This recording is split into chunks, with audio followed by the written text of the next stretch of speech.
O que motivou a Granado a implementar o PKIoT foi dados. A gente sair da dependência do input manual para ter o dado real, real time, na hora que a gente quiser. E eu acho que esse é o grande ganho, né? A gente ter dados reais, em tempo real, não é mais o que eu acho ou o que pode ser, é o que de fato está acontecendo para que a gente possa tomar as melhores decisões.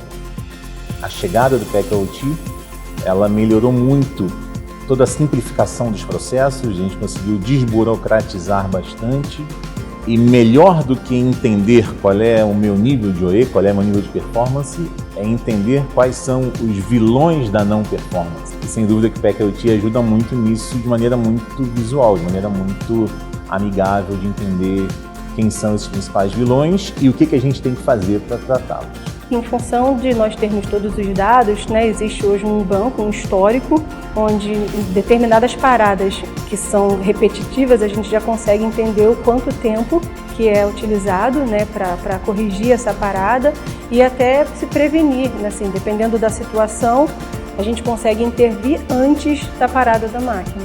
Agora é muito visual na hora que a linha de produção está rodando bem ou não está rodando bem.